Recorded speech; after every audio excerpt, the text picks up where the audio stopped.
Hi everyone. Happy Wednesday or Tuesday? No, today's Tuesday.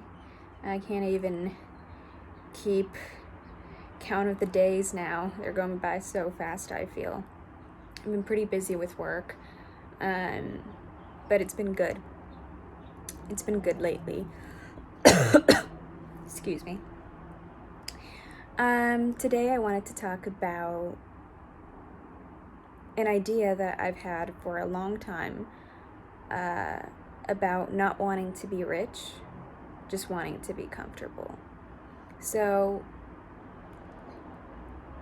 I grew up in a family that we had everything, but my parents always struggled to make ends meet. And we grew up broke. I grew up in an environment where I knew that money was tight and that things shouldn't be taken for granted, and there was no surplus of anything. But my parents always provided the best that they could. And I'm very grateful for that. But to a certain extent, that made me. They say that people that grow up in financially precarious conditions, that they either become very attached to money and start kind of chasing it all the time, or they become very detached to money and they don't go crazy with money. And I think I went the other route, because even though I have a job now and I'm financially stable now and I'm comfortable, I don't feel the need to be rich. I don't feel the need to have that much wealth, because although I know money can facilitate certain experiences, it's not the money itself that I'm chasing, so to speak. It's the experiences, what I can do with that money. And what I have found in my own life is that I used to be quite materialistic, in the sense that I'd love shopping. And I'm not saying that people that love shopping are materialistic. Everybody has their own hobbies, right? I know shopping is a hobby for some people. But I would shop. My personal reason for shopping, and for shopping for expensive things, even though at the time I was tight on money, was because I wanted to prove to other people that I had money, something that I didn't really have in real life. It was just me trying to prove, oh, I can afford these expensive shoes, or I can afford this kind of jewelry, or I can afford these kinds of brands. You know what I mean? And so it was more for showing off. It was more for proving to others that, oh, I can afford these things, rather than me actually liking these things, these brands. And so I figured that, to me, I don't really care about having a fancy car. I have a Honda Civic, okay? It's 10 years old. I'm very happy with it. It's a very basic car, and I like to say that I'm a low-tech girl in a high-tech world, because I don't need, like, my car, the technology that I have is just enough to get by, but it's not overwhelming for me. I'm not getting swooped into the technology. So I like to keep it simple. I like to keep my life comfortable. Not integrate too much technology into my life, just enough to get me by. And, for work, I need a computer, duh. I need a good phone for certain services and things like that I do sometimes on the phone, certain calls that I have to take, And those are the things that I invest in, but I don't feel the need, oh, I need to upgrade my phone every year, or I need to upgrade my computer. I think this phone, I bought it refurbished. It's an iPhone, but I bought it refurbished for like, I think $800, and I bought it like 2 years ago. It's an iPhone, it came out in 2019, so I think it's an iPhone 11 Pro. But I was like, oh, I like to travel, I like to go out to places, so I'm gonna invest in a good camera, and this phone has a really good camera, and I was like, okay, that's important to me, so I'm gonna invest in a good phone so that I could take pictures when I'm traveling and stuff, because I'm not really good at the DSLR cameras, so I was like, I just want to keep it simple, Anyway, and so I invested in this phone, and even though it's refurbished, it's worked wonderfully, and yeah, I just don't feel the need to be rich, because I know that won't satisfy my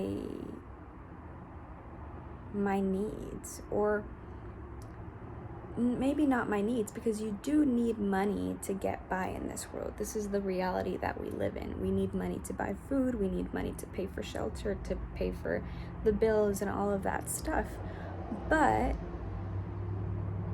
how much do you need before it just becomes too much? And what I'm trying to say is,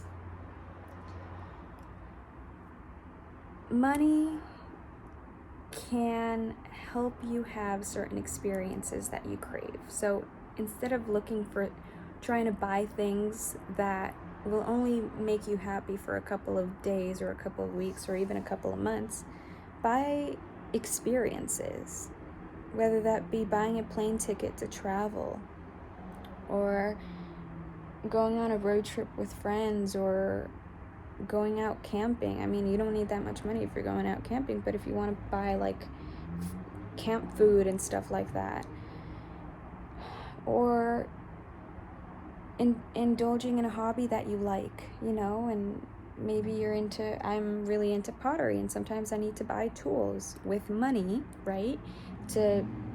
Although you can make a lot of the tools with everyday items. But anyway, I'm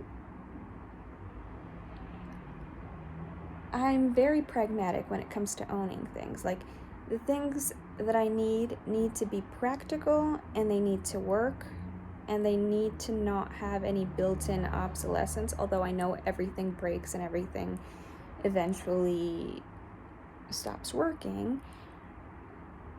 I want to have something that is durable and that I don't have to keep buying all the time and get involved in this consumerism. And so I just want to live a simple, comfortable life. And so far I am. I have a good job. I'm good financially, and I feel good. I'm not rich. I'm not making millions. I'm not making 100,000s, right?